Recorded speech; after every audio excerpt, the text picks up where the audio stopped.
Hi, everyone. I'm Rincey, and this is Rincey Reads. It's been a while, huh? The TLDR, in case you missed it, I have a kid. I gave birth in December, and it was earlier than expected. And so I wasn't really prepared. But at that time, I basically made a post on Instagram, and I believe I posted it on YouTube as well, saying that, hey, I had a kid. Don't know if I'm ever going to make content again. I still am pretty on the fence about creating content online, less so about like the balance of like being a mom and doing stuff like this along with other responsibilities, and more so because the recent significant advances in technology just makes me less and less want to exist on the internet when it comes to like AI and video and all of that stuff. But I do miss talking about books on the internet. And so, yeah, I was like thinking, I was like, should I do anything? I've read a decent amount of books and it'd be nice to talk about them or like memorialize it in some sort of way outside of like my story graph or Goodreads account. Um, and I didn't want to do like a wrap up. I was thinking maybe I just talk about my favorite books, but I didn't really feel like making a list like that.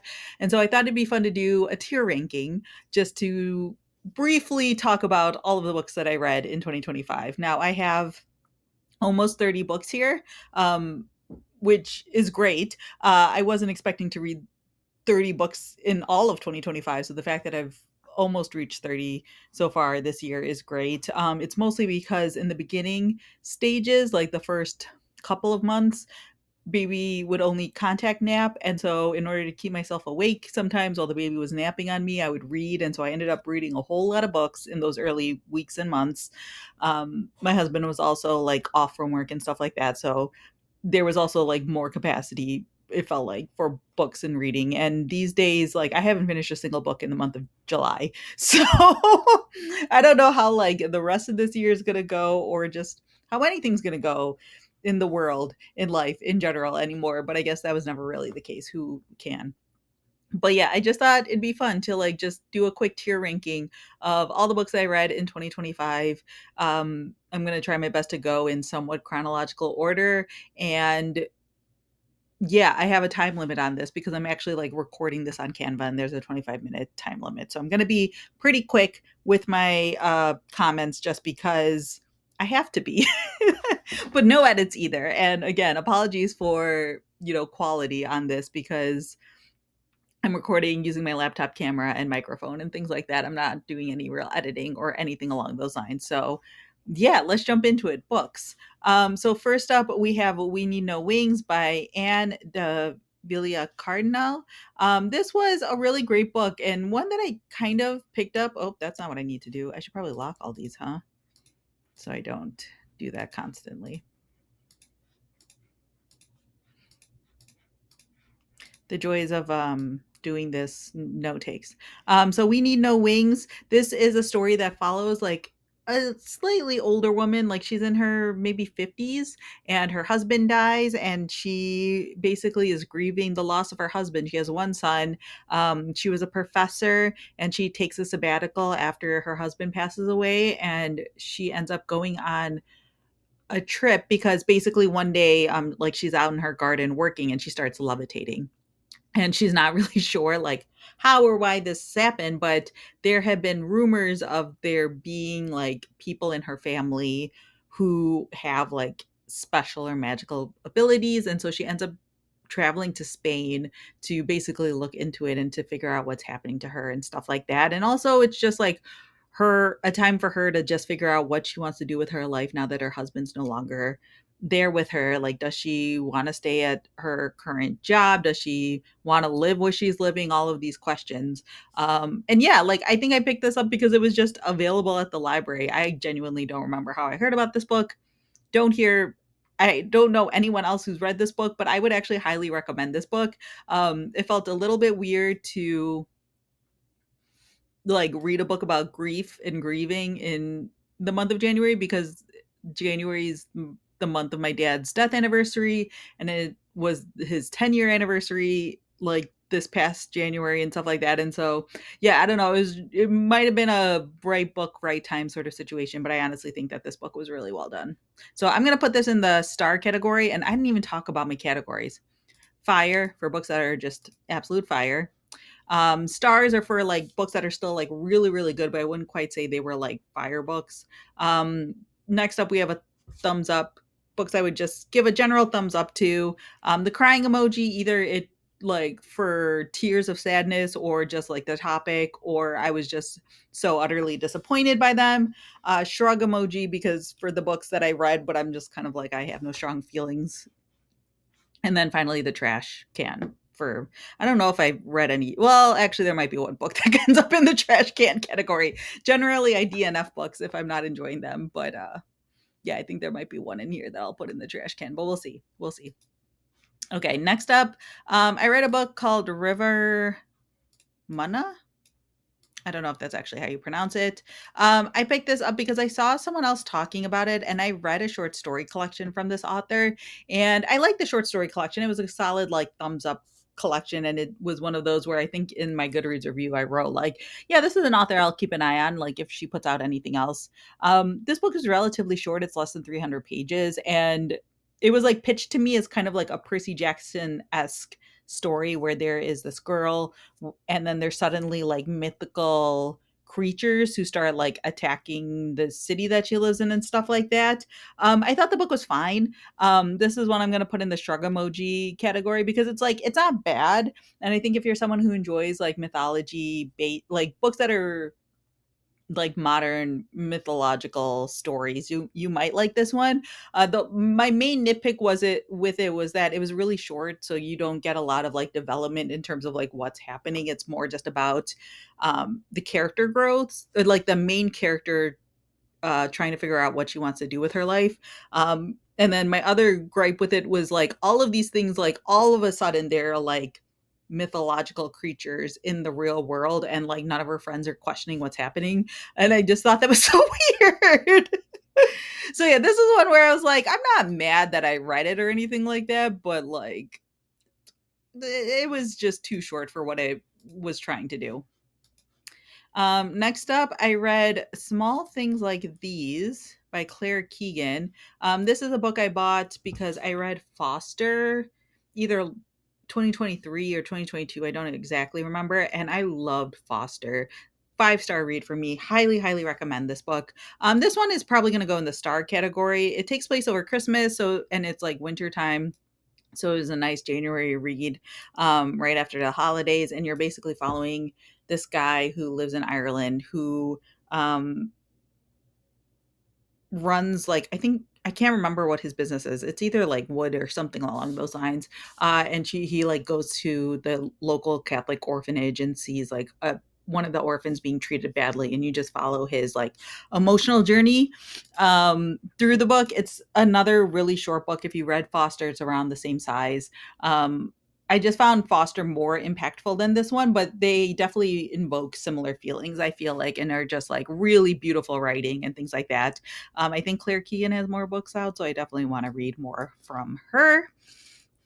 And then I read The Burrow by Melanie Chang. This is a book that I feel like I heard about on BookTube.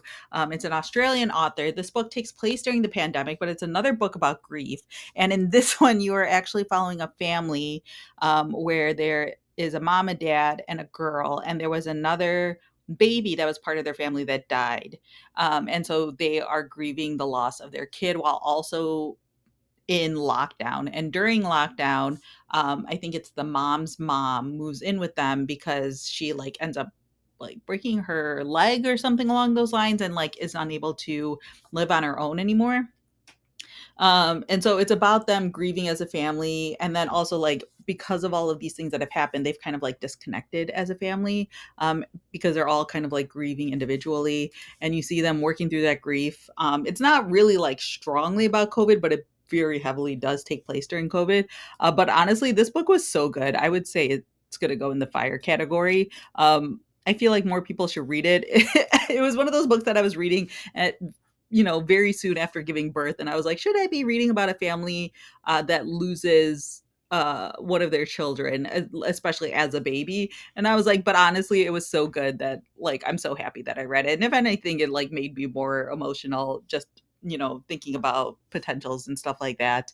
But yeah, beautiful book, highly recommended. Cobalt Red is a nonfiction book that I read. Um, this is a book that I'm going to put in the crying, but it would also be apt to put it in the fire. This might be one of the best books I read all year. It's a nonfiction book, and it basically just goes over how uh, Congo has been so heavily exploited for its resources. And basically, like everything that we in the West have is because like someone in Congo probably died for it. It's so depressing, but it's just so well done. Like it's so hard to recommend to people, but it's one of those books that I want the entire world to read because I don't think people realize the extent in which our entire world is powered with the blood of others sometimes. And so yeah, it was so good. Again, it's going to go in the crying section because like holy cow, this book made me so depressed while reading it, but it's so good. It's so good, you guys. And so because that book made me so depressed, the next book that I read was the next book in the Emily Wilde series, Emily Wilde's Map of the Other Lands. This is the second book in the series, and I love this. Like this was exactly what I needed. It was so heartwarming, so strong, such a good sequel. I just really enjoyed this book. The series is really popular, but you are basically following this woman named Emily Wilde who's writing in her journals, and she like studies fairies. Yeah, I just thought this was such a good, strong second installment, and I'm like holding on to the third book as like another one of those books that I can like pick up when I just like really need a pick me up, because they are heartwarming, but they're not like too saccharine. They have like this perfect balance of like being heartwarming, but also like having some like substance, it feels like, to the book, which can be really hard to pull off. Next book I read was Fire Exit. This is a book that I was sent by the publisher and I just had a physical copy of for so long. This book follows a man who has a daughter, but the daughter has no idea that he's their dad. And the reason why is because the mother is of indigenous descent. I don't remember the exact tribe, but she wants to raise her daughter like on native lands and stuff like that. And so she can't say that the daughter is like half white. And so her like current partner is indigenous and like knows the situation and all this stuff, but like the main character is basically getting really emotional over the fact that like he has a daughter who has no idea that that's her dad and stuff like that. And so you're just following him as he's like dealing with things in his own life, while also like struggling with this secret and wanting to tell his daughter and have a relationship with his biological daughter and stuff like that. This one I'm going to put in the thumbs up category. Like I think this is a solid book and I think a lot of people would really enjoy it. I just had like minor quibbles with it, and like it's very slow moving, which I just feel like my brain this year has like varying degrees of success with. But yeah, it's one of those books where I'm like, yeah, this was good. Definitely recommend it. Uh, but it wasn't like my favorite book. Um, Next, I read this book called Undivided. I actually listened to it as an audiobook and I grabbed the audiobook cover and I'm too lazy to get another one. The subtitle to this is The Quest for Racial Solidarity in an American Church. I heard about this through Ann Hals Peterson's culture study newsletter. Basically, this author is like, I don't know if they're a sociologist or something along those lines, and basically found out about this church in Ohio where they did like a racial solidarity type of class, like back before racial solidarity was like a thing, before like Black Lives Matter blew up and all of these things. Um,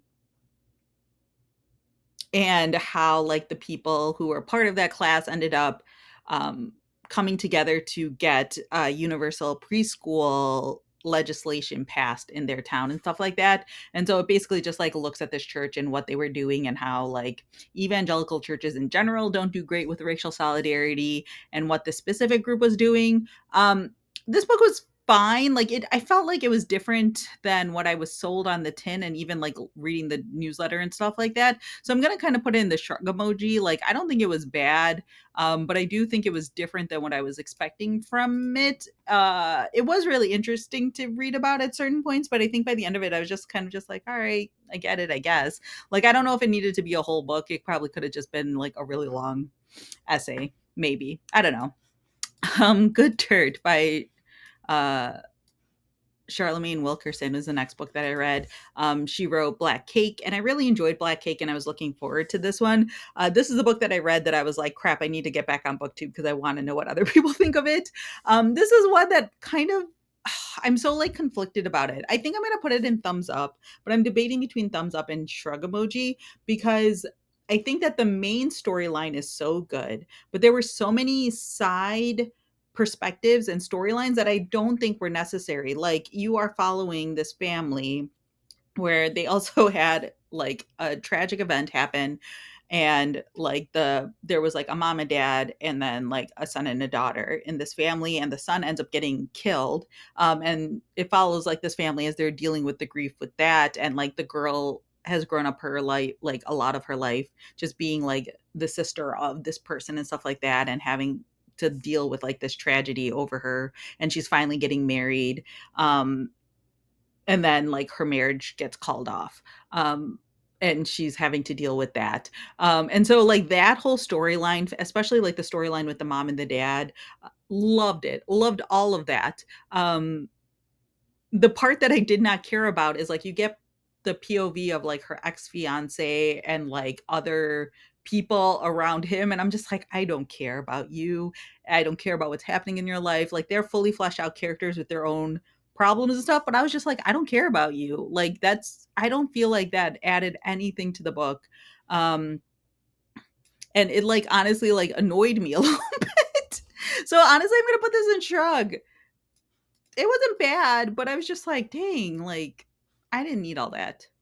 Amari and the Great Game was next on the list. This is a middle grade book. It's the second book in a middle grade series, and I read the first book back in December.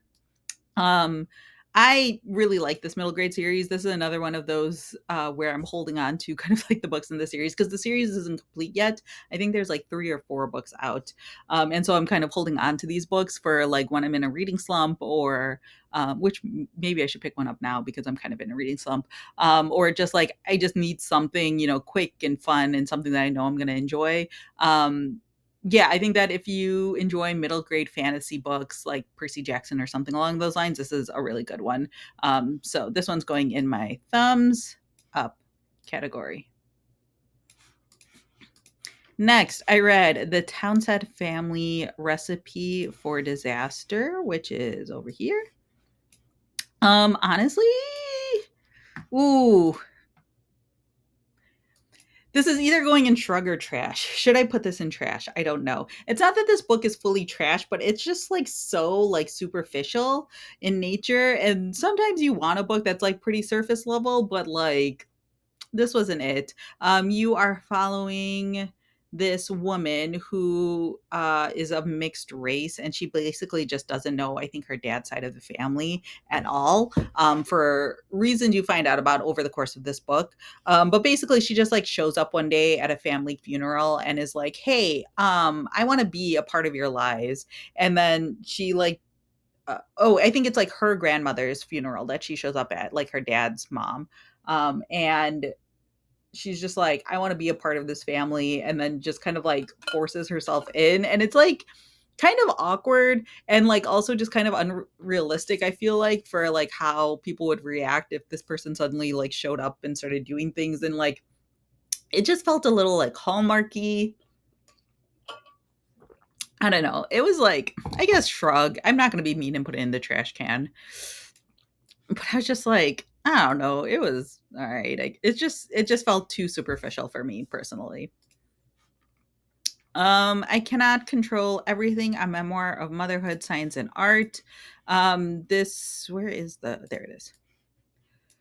This book is a nonfiction book, and you are following this woman who has a kid that has a genetic disability, and so she like talks about like part of it is about like like science and motherhood and kind of like how far things have come in terms of like data and science and what you can find out like before you get pregnant and while you're pregnant about the baby and all of these different things. um but it's also about like after the child's born and like having, I think she's deaf and like has like other illnesses and things like that, and so it's kind of like this conversation about like how far science has come and also like how far science hasn't come.